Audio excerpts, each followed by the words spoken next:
আসসালামু আলাইকুম, রোজেস রান্নাঘরে আপনাদের স্বাগতম। আজকের রেসিপি হচ্ছে আলু ভাজি করব দেশি ধনিয়া পাতা দিয়ে। তো আমি প্রথমে পেঁয়াজ কুচি, কাঁচামরিচ কেটে নিয়েছি। আলুটা সুন্দর করে কুচি করে নেওয়া হয়েছে। আমার যে আপু আছেন উনি খুব সুন্দর করে আলুটা কুচি করে দিয়েছেন, একদম চিকন চিকন করে।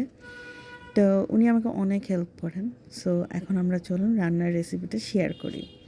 প্রথমে একটা কড়াইতে একটু সামান্য তেল, একটু জিরে, একটু পেঁয়াজ দিয়ে দিয়েছি। সেটা হালকা আলতো করে নাড়াচাড়া করে দিয়ে নিব। আপুকে বলেছিলাম যে আজকে একটু আলু ভাজি খেতে মন চাচ্ছে, আপু একটু আলু ভাজি করে দেন। পরে আপু সুন্দর করে আলু ভাজি করে দিলেন। তো এর মাঝখানে আমার মা দেখে বলল, আলু ভাজি করবে আজকে? বললাম যে হ্যাঁ, আজকে আলু ভাজি করবো, তুমি না খেতে চাচ্ছিলে। তো এর জন্য আর কি আলু ভাজি করলাম। মাঝখানে আমি একটু লবণ দিয়ে দিয়েছিলাম, আলুটা ঢেলে দিলাম, একটু হালকা একটু নাড়াচাড়া দিয়ে যাতে লবণের সাথে পানিটা ঝরে যায়, আলুর ভিতরকার পানিগুলো যেন বের হয়ে আসে। তো হালকা একটু নাড়াচাড়া দিচ্ছি, নাড়াচাড়া দিয়ে ধরুন যে একটু হলুদের ফাঁকে দিয়ে দিব। আপনারা কে এইভাবে আলু ভাজি খেতে পছন্দ করেন? সাথে কী কী দেন, সবজি দেন? অনেকে পেঁপে আলু একসাথে রান্না করতে, খুব ভাজি করতে পছন্দ করে। তো আমি নর্মালি আলু ভাজি করলে আমি এভাবেই খাই।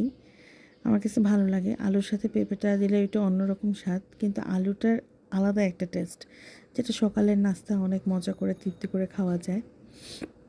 তো আলু ভাজিতে একটু হলুদ দিয়ে দিলাম, একটু দেখুন কালারই চেঞ্জ হয়ে গিয়েছে। এখন সুন্দর সুন্দর গ্রিন গ্রিন কালারের যে কাঁচামরিচগুলো কেটে রাখা হয়েছিল সেগুলো দিয়ে দিলাম।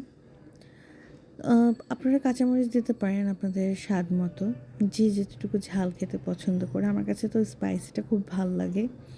ইভেন কি আমি একা নই, আমার বাসায় মা, বাবা, ভাই, বেশিরভাগ আমার মা আর ভাই আমি পছন্দ করি ঝালটা খেতে। তো সকালবেলা যখন রুটি দিয়ে ভাজি খাবো তখন একটু ঝাল ঝাল না হলে তাহলে হয় বলুন, সাথে 1 কাপ চা। তো এই আর কি, আলু ভাজি করতে আসলাম, আপনাদের সাথেও রান্নাটা শেয়ার করতে চলে এসেছি। তো আমার ভাজিটা হালকা আলতো করে ঢাকনা দিয়ে ঢেকে দিব, কারণ একটু সেদ্ধ হতে হবে। 5-7 মিনিটের জন্য আমি ঢাকনা দিয়ে দিব। ঢাকনাটা দেওয়ার পর এর ফাঁকে যে টুকটাক কাজ আছে সেগুলোও সেরে নিব। ইভেন কি আবার এসে দেখলাম যে না, আমি তো একটা জিনিস দিতে ভুলে গিয়েছি। তো একটু ভেজিটেবল মশলা যে আছে ম্যাগির, সেটা দিয়ে দিলাম। দেখুন কি সুন্দর ধনিয়া পাতাগুলো কুচি কুচি করে কেটে নিলাম। এই যে কাটা হয়ে গিয়েছে, একদম গ্রিন গ্রিন, একদম ফ্রেশ। তো এখন এই ভাজিটা ঢাকনা উঠিয়ে একটু নাড়াচাড়া করে নেব। নাড়াচাড়া করে দিয়ে দেখুন হালকা একটু নিচে একটু লাগা লাগা হয়ে গিয়েছে, পুরো ভাব, কিন্তু এটা স্মোকি ফ্লেভারটা কিন্তু অনেক আসে। আমার মা বলছিল সকালে নাস্তা খাওয়ার সময় এটা একটা স্মোকি স্মোকি একটা স্মেল আসছে। মানে আমাদের বাসায় যেভাবে আর কি ভাজি খেয়ে অভ্যস্ত, তো সেই রান্নাটা আর কি আপনাদের সাথে শেয়ার করলাম। দেখুন ধনিয়া পাতা দিয়ে দিয়েছি।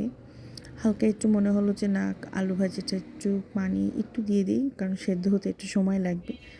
ওই টাইমে আমাদের বাসায় গ্যাসটা একটু কম ছিল, যার জন্য একটু হালকা একটু পানি দিয়ে একটু দমে দিয়ে দিলাম, যাতে আলুটা সেদ্ধ হয়ে যায়, আমার ভাজিটাও হয়ে যায়।